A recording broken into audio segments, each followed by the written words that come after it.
2.5 years ago, I made a video on how to remove glue from Bessey clamps.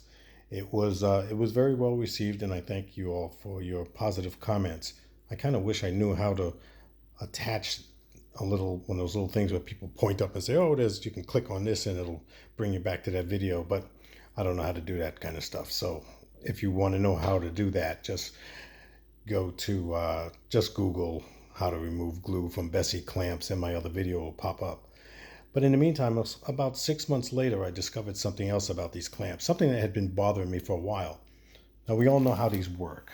They have these little notches in here. You can see them all in there, and that basically is it's the it's a ratcheting system, and it once you lock in on your project, those little ratchets will grab, and then it gives you an opportunity to tighten this up without any slippage. But one thing I was starting to discover was there was an awful lot of slippage from time to time with a couple of my clamps. I tighten them, and then this thing would still slide back a little bit, and I didn't understand why it was happening. So I decided to take a closer look at it, and I'll show you what I found. So if you look inside the head, I've removed the head to make it a little easier to do this. If you look inside the head, you'll see that there is a screw in there, and it works with an Allen wrench. If you notice, the top of that screw is flat. That's because years of use with the Bessey clamp, it slides back and forth, and eventually it wears that down. And that's why this thing was slipping. And I didn't realize that until I really looked closely, and I realized that that is an Allen screw in there. And I said, well, let's just see what happens when I turn that. So as you can see, I put the Allen wrench into that little opening, and I'm going to go ahead and turn it. But I have to stop the video here because I only have two hands. So now, when you look inside, you notice it's not flat anymore. It's rounded, which means that it's in the best position to be able to grab those little ratchet notches on the end of the rod itself, of the clamp itself.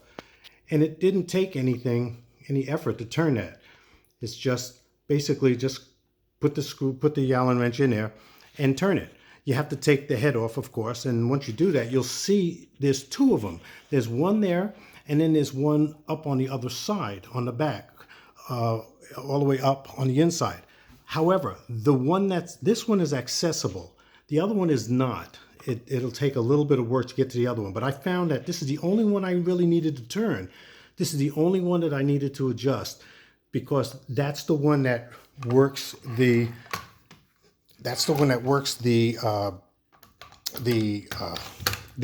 action of the sliding back once they have it on the clamp itself. So I hope that will help some of you guys that's running into a problem, if you have the same problem that I have. I don't suspect that this is going to be brand new information for some of you guys, because there's a lot of people out here that are much more savvy than I am when it comes to these types of tools. But it shocked me once I realized how easy it was to fix that. Once I made that turn, my Bessey clamps are like brand new again. They just, besides having no glue on them, of course, now they really ratchet in there. They grab the wood, like this cutting board that I had made once for my wife. Well, that was a while ago. But anyway, she to be able to grab your product and your project and just crank down on it without having to put a lot of pressure down on this thing to make sure that it's going to grab. It doesn't take much at all. So hopefully that'll help you guys out. Let me know what you think about that. Okay, take care, guys.